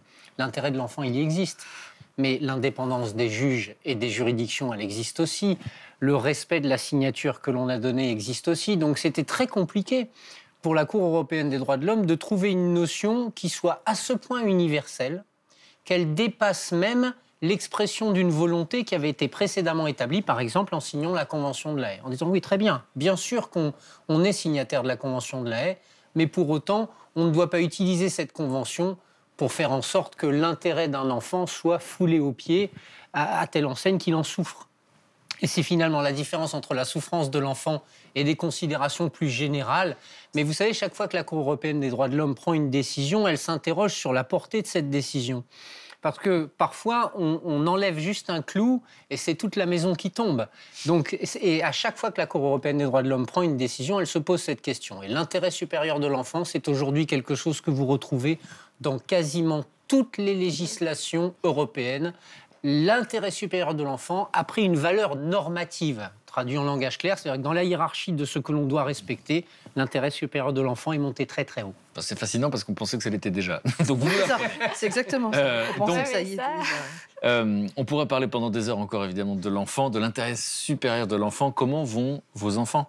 Parce que qu'est-ce qu'il sait aujourd'hui? Il a 13 ans. Qu'est-ce qu'il sait de cette histoire? Parce que vous avez écrit un livre, donc il l'a peut-être pas encore lu. Si. Il l'a lu? Oui. Il l'a lu, d'abord, une émission de télévision israélienne est venue nous interviewer, faire un reportage sur nous l'année dernière. Et à cette occasion, mon fils a eu l'occasion de voir son père. Comment ça s'est passé? Un petit peu bizarrement. Le père est resté très fidèle à ses principes d'enseignement religieux, je dirais, face à un préado qui était tout à fait peu intéressé. Mais au moins, ils ont eu un contact, et au moins, le contact est établi ou réétabli. Mais quelle est votre position aujourd'hui pour votre enfance? Est-ce que vous avez la sensation que, dans un monde idéal, ça serait bien qu'il voie son père? Bien sûr, mais ce sera à lui de décider. Pour l'instant, il ne peut pas retourner en Israël, de toute façon. Jusqu'à sa majorité, il ne pourra pas retourner en Israël, et sous peine d'y rester, puisque l'interdiction de quitter le territoire est toujours valide, est toujours exécutoire. Mais quand il aura 18 ans... il fera ce qu'il veut. Il sera rabbin s'il veut, il sera religieux s'il veut, il ira habiter en Israël s'il veut. Moi, mon rôle, c'était de lui donner le choix. Et aujourd'hui, il vous dit qu'il a compris à l'époque qu'on l'emmenait en vacances, ou il a des souvenirs de ça? Maintenant, je pense que oui. Maintenant, il a lu le livre et je lui ai donné le livre à lire un peu avant son entretien avec son père. Il s'est enfermé avec le livre dans sa chambre un matin. Il en est sorti à 5 h de l'après-midi. Il m'a tendu le livre, il m'a dit « Merci, maman ». Oh, c'est beau. C'est beau. C'est beau. C'est beau. C'est pour vos enfants que vous écrivez un livre, hein? Ouais, moi, c'est vraiment ça. Enfin, moi, c'est pareil. C'est comme Isabelle, je me suis toujours battue pour la liberté de mes enfants. Ce qui était le plus insoutenable, c'était de me dire qu'ils n'avaient pas le choix. Et dans ma conception de la vie, on a toujours le choix. Et là, du coup, on les a emprisonnés. Ils étaient otages pendant 6 ans. Et voilà, j'ai juste voulu leur rendre leur liberté. Même quand ils sont rentrés, on a essayé de rester en contact avec leur père. Mais ça s'est très mal passé parce qu'il nous a harcelés. On a dû reporter plainte. Et là, les psychologues ont jugé, les pédopsychiatres, que de toute façon, pour leur intérêt, il ne fallait pas qu'ils soient en contact parce que justement, il les a vraiment détruits. C'est-à-dire que c'est comme un viol, vous avez un choc, un traumatisme unique. Là, sur 6 années de combat, de 6 années loin, privés de leur mère, en fait, ils ont vécu des chocs et des traumatismes répétés qui font qu'ils sont en pleine reconstruction et que c'est très dur, même 1 an et demi après, bientôt 2 ans, au quotidien, c'est vraiment une reconstruction très difficile et ça, on n'en parle pas. En fait, ils ont des traumatismes, ils ne savent pas gérer leurs émotions, il y a des choses de leur enfance qui ressurgissent. Une petite chose, une petite contrariété, ça peut partir en crise énorme.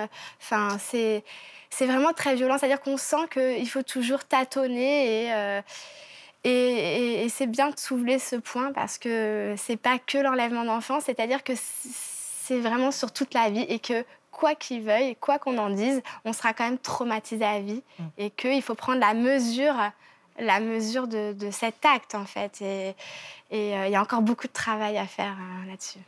Alors, on va parler effectivement des enfants. Vous en avez parlé tout à l'heure, finalement, dans ces situations, que ce soit pour un rapt d'enfants ou finalement quelque chose de plus ordinaire, de conflits, de divorces conflictuels, on a tous vu ça autour de nous. On a tous vu des parents qui essayent de mettre les enfants de leur côté. Ça paraît banal, sauf qu'aujourd'hui, on va le voir, c'est condamné par la loi, parce qu'en fait, c'est une forme de harcèlement, l'aliénation parentale, comment l'un des deux va manipuler ses enfants. Et donc, je vous propose de regarder le témoignage d'Olga. Elle a vécu effectivement une relation très conflictuelle et elle a vécu ça, la manipulation de ses enfants. Elle a créé une association pour aider les autres. Regardez. On appelle aliénation parentale des enfants qui rejettent un parent en cours de séparation parentale très conflictuelle. J'ai divorcé et c'était un divorce extrêmement conflictuel.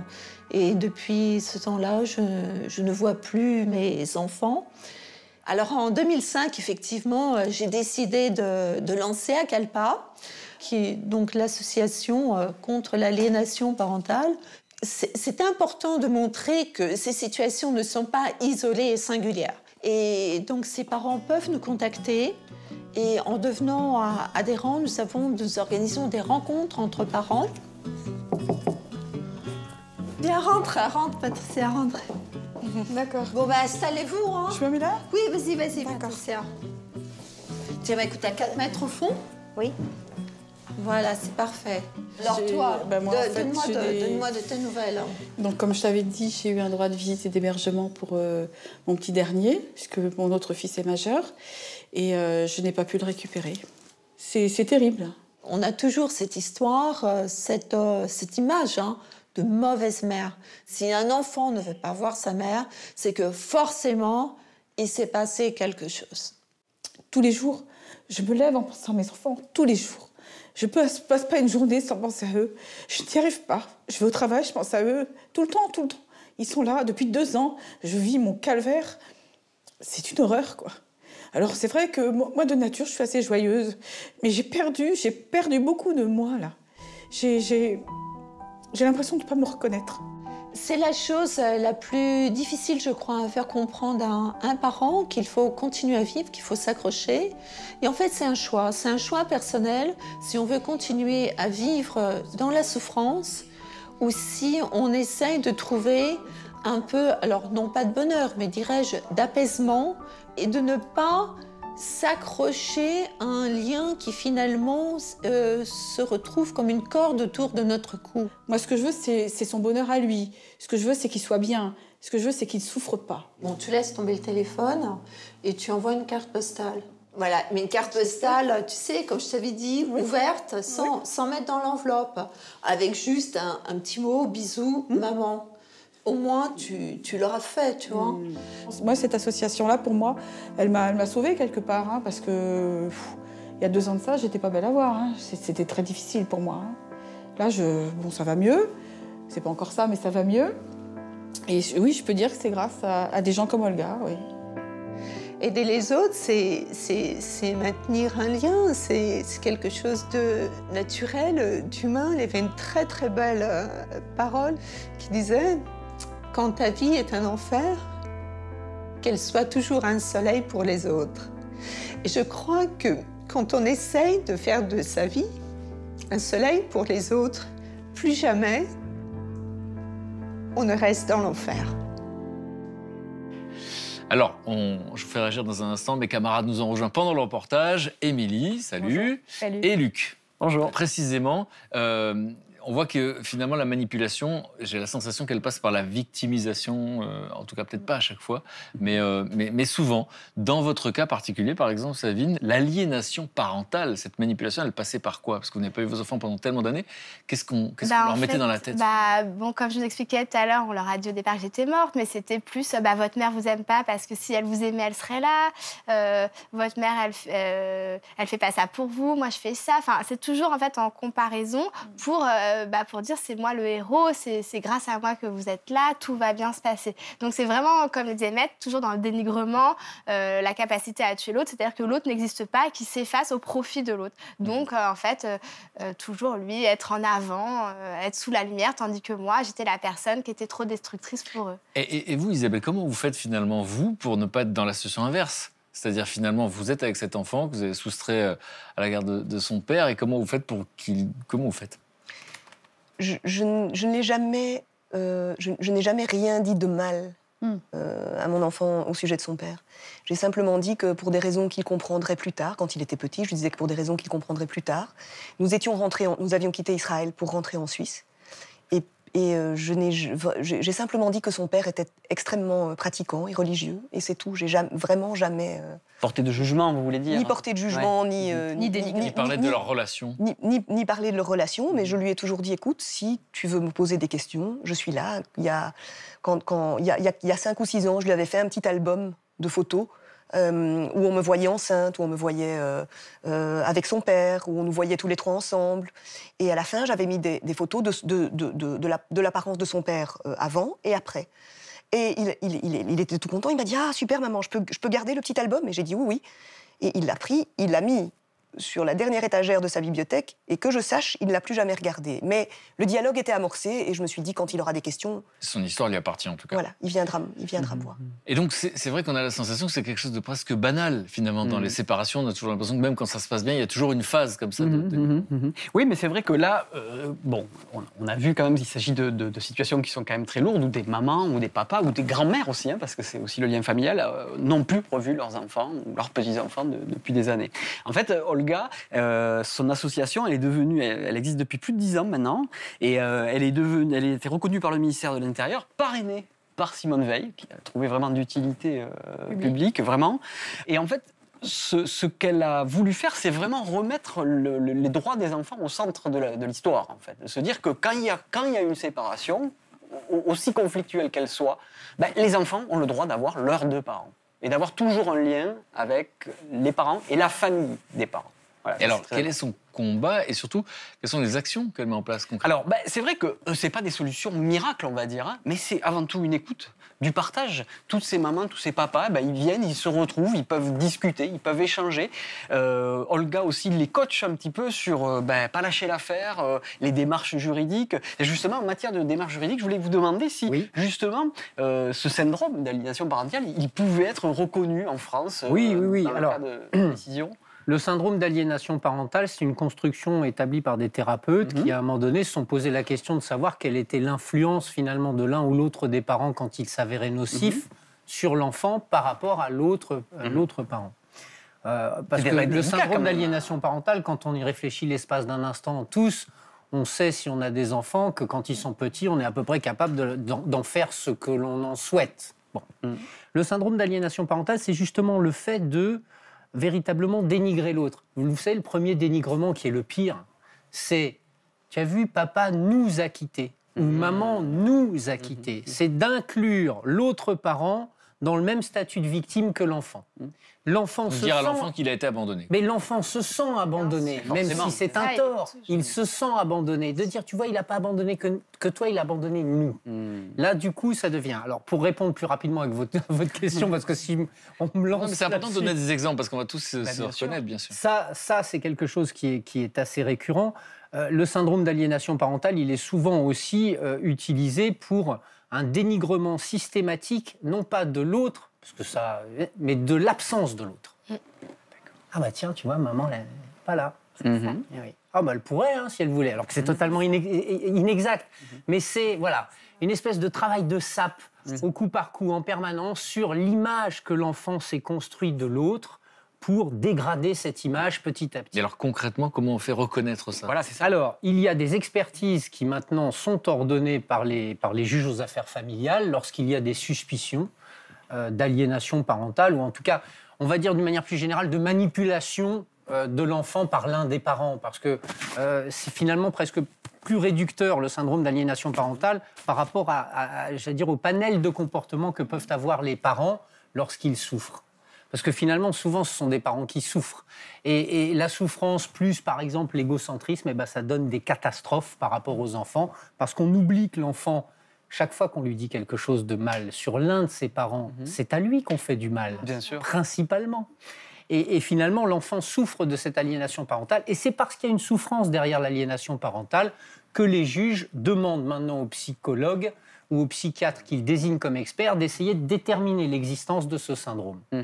Mais ce que je voulais dire, c'est qu'en enquêtant sur le syndrome d'aliénation parentale, j'ai découvert en fait que c'est assez récent, c'est dans les années 90 que ce syndrome a commencé à être détecté et reconnu par les professionnels de santé et d'éducation.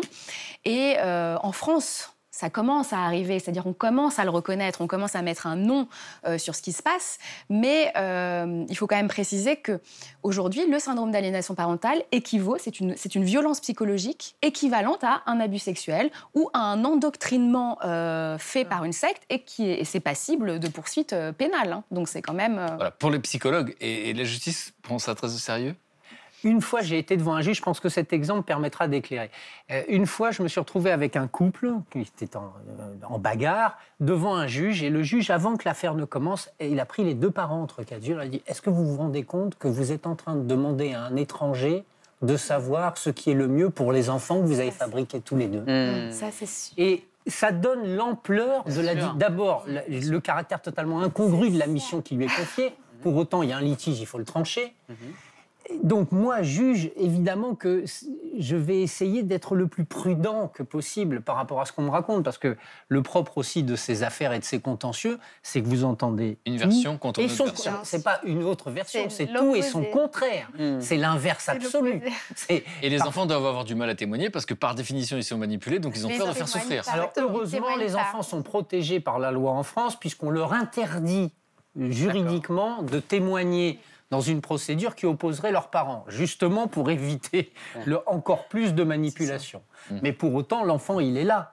Et il souffre évidemment de la situation. Alors on verra tout à l'heure avec Émilie, parce qu'il y a des livres qui sortent sur ce sujet, donc il y a peut-être des solutions avant d'en arriver jusqu'à la justice. Cette association a aidé combien de personnes? Depuis plus de 10 ans qu'elle existe, elle a déjà vu 800 personnes se faire aider, se faire écouter. Et tous les ans, il y a plus de 100 nouveaux adhérents qui intègrent l'association d'Olga, qu'on a vu tout à l'heure. D'accord, qui s'appelle, on rappelle le nom?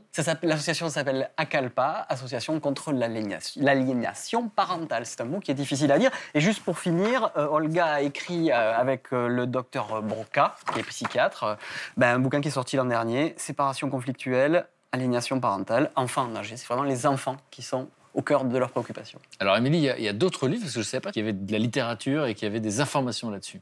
Oui, exactement. Alors d'un côté, vous avez Jean-Pierre Camphor qui est psychologue, qui s'appuie sur des cas concrets qu'il a lui-même accompagnés dans l'exercice de sa profession de psychologue, qui ont parfois d'ailleurs connu des issues favorables et heureuses, des cas concrets qui vont de l'aliénation parentale classique, parce que c'est quand même classique, c'est ce qu'on va découvrir ensemble, jusqu'au rapt parental.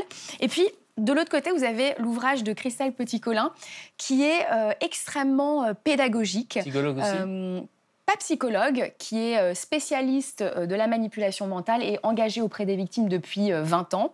Et l'avantage de cet ouvrage, c'est qu'elle donne des conseils pour démasquer les conjoints manipulateurs. C'est ça, parce qu'avant de protéger les enfants, il faut d'abord repérer la situation. Donc, mais c'est pas toujours évident, Sabine. On sait jamais. C'est-à-dire que du coup, on partage la vie, le lit, les sorties, on partage tout avec un homme. Et du coup, du jour au lendemain, en fait, on n'arrive pas à déceler ça. C'est après, une fois que le drame arrive, qu'on se dit, il y avait peut-être des petits signes avant-coureurs, il y avait peut-être ci, J'imagine ça. qu'on ne veut pas y croire, quoi. Alors aussi, mais c'est vrai que même dans l'entourage, genre, mais il était bien, et puis ceci et cela. C'est-à-dire qu'on se rend vraiment pas compte. Et du coup, comme le dit Sylvie, c'est vrai qu'à déceler, c'est pas toujours évident parce qu'on pense que ça n'arrive toujours qu'aux autres, en fait, aussi. Comment vous avez appris que votre ex-mari avait dit aux enfants que vous étiez morte? En fait, ils me l'ont dit. Parce que les premiers temps, j'ai essayé de... Donc, du coup, j'allais régulièrement pour me battre.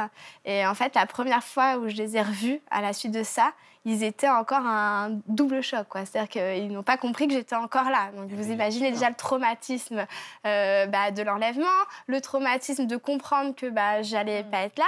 Et là, on leur dit que je suis morte et que finalement, je suis pas morte. Donc, c'est tout ça. La confiance en l'adulte. C'est ça. Non, mais c'est exactement ça. Exactement. Et c'est pour ça qu'ils ont en fait une véritable peur, mais ils ont été obligés de se construire de cette manière. Et c'est ça qui est difficile parce que l'identité de l'enfant est mise à rude épreuve. Vous imaginez, ils vont se construire sur de fausses bases, surtout à des âges où c'est vraiment la construction de l'enfant. Ils avaient 2 ans et demi et 5 ans. À un âge où on fait et demi. confiance. Voilà. Exactement. Et alors, comment s'en protéger? Reconnaître, on commence à voir un petit peu. Comment faire pour s'en protéger sans aller jusqu'à la justice? Alors, justement, c'est ça qui est intéressant dans ces 2 ouvrages où ces 2 auteurs spécialistes consacrent vraiment des chapitres à des pistes de réflexion pour trouver des solutions. Parce que si vous détectez cette manipulation, vous avez aussi les moyens d'agir tout de suite. Alors, ce que vous disiez qui était intéressant, c'est... vous étiez là à certains moments pour rétablir la vérité. Et ça, c'est important. Et on peut rétablir la vérité, notamment grâce à la thérapie familiale. Ça, c'est une première étape. Ensuite, la deuxième solution, c'est l'intervention d'un tiers institutionnel, comme l'association que nous a présentée Luc, qui peut avoir justement cette notion de conseil, qui peut vous aider à aussi un peu tempérer ce moment. Et puis après, évidemment, la judiciarisation, je vous regarde, Maître Gégère, qui est la dernière étape, qui est le dernier recours, qui peut être la solution. Qui peut être la solution un peu de la dernière chance. Et ce qui est très intéressant dans l'ouvrage de Christelle, c'est qu'une fois que la décision de justice a été prononcée, qu'elle est en votre faveur, et là, vous avez encore un parcours du combattant qui vous attend parce que votre conjoint, il est toujours manipulateur. Et ce qui est intéressant, c'est qu'elle donne des solutions pour outiller vos enfants pour faire face à ce conjoint manipulateur. Donc voilà. Après, ces 2 livres sont vraiment des ouvrages, il en existe plein d'autres. Mais ce qui est intéressant, c'est que si vous vous documentez, vous pouvez détecter, et si vous détectez, eh bien, vous pouvez éviter les pièges qui peuvent survenir au moment d'une séparation. Et ça, c'est vraiment important. En tout cas, si vous voulez, ce qui est très important là-dedans, c'est de sortir de l'émotion. Parce qu'il faut bien comprendre que les conséquences d'un syndrome d'aliénation parentale pour un parent, c'est que votre enfant vous dit « je t'aime pas, je veux pas te voir, j'ai pas envie de te parler au téléphone ». Donc il faut déjà passer outre le caractère émotionnel extrêmement lourd. Moi, j'ai des gens qui se sont effondrés dans mon bureau en me disant « mais je peux même pas entendre ça ». Et quand on leur dit « il faut lutter », ils ont à peine la possibilité de le faire. Donc, reportez-vous sur des choses qui sont plus concrètes, plus terre-à-terre, et ça vous aidera à passer l'émotionnel. Mais effectivement, on se demande comment faire quand on voit son enfant qui prend parti pour quelqu'un qui se présente comme une victime. Donc, il est dans cette espèce de loyauté dont on parlait. C'est assez terrible. Oui. Merci beaucoup, les camarades. Et puis, je remercie nos invités parce que vos récits sont passionnants. Merci de les transmettre Parce que quel était le sens de votre venue? Pourquoi est-ce que vous acceptez de raconter votre histoire dans un livre et même un film qui va être adapté au cinéma sur votre histoire? Pourquoi c'est important pour vous qu'elle soit connue, cette histoire? Moi, je ne suis certainement pas Superwoman, et que si moi j'ai pu le faire, d'autres peuvent le faire. Donc c'est donner de l'espoir, d'espérance. C'est un peu... Oui, c'est ce que je rejoins. Je rejoins vraiment Isabelle. L'idée, c'est vraiment de donner de l'espoir. Et puis... Même quand tout est contre vous. Exactement, quand tout est contre vous, il faut avoir confiance en soi. Et chaque personne a ça en lui. Il faut juste savoir mettre le doigt dessus. Il n'y a pas de fatalité dans la vie, mais il faut savoir être acteur de ça. Et on peut aller jusqu'au président de la République en disant « Je vous donne ça, comme ça vous penserez à moi tous les jours. » Le président de la République, en exercice, il n'a pas de truc à faire. Non, mais voilà, il faut... Et puis aussi, je voudrais que ces histoires cessent, en fait. L'idée, c'est de porter ce message pour qu'il y ait de moins en moins d'enfants kidnappés, de traumatismes, et que les gens soient plus responsables. Voilà. Merci beaucoup. Merci à vous, merci Brigitte, merci Line. Et puis merci Marc pour ces éclairages dans une situation très complexe. Hein. On se rend compte que la loi là... Voilà, merci beaucoup. Merci à vous de votre authenticité. Et merci à vous pour votre fidélité, votre attention. On se retrouve très vite sur France 2. Demain, dans 1001 vies, nos invités, toutes les trois mères de famille, viendront nous délivrer un message d'espoir. On ne choisit pas l'enfant qu'on a et on se doit de le prendre tel qu'il est. Je pense qu'en tant que maman, il n'y a que nous qui peuvent savoir où peuvent aller nos enfants. 2 mois avant d'accoucher, Hélène apprend que son enfant sera différent des autres. Les médecins lui proposent alors d'interrompre sa grossesse. Il y a une interne qui m'a dit qu'il n'y a aucun espoir, le cerveau est trop engagé. À votre âge, je vous conseille d'en faire un autre. Après un accouchement difficile, Caroline découvre que ses jumeaux sont atteints d'une maladie rare. Depuis leur naissance, elle surmonte chaque obstacle à leur côté. L'autonomie, elle est impossible. Notre seul objectif, c'est que nos enfants soient heureux. La fille de Valérie, Lucille, a 17 mois lorsque les premiers symptômes apparaissent. Elle avait les yeux qui tremblaient. Le neurochirurgien me dit finalement c'est une tumeur monstrueuse. Valérie va se consacrer corps et âme à sa fille. C'est par l'espoir, l'amour qu'on peut porter à son enfant qu'on les porte. On est dans la vie.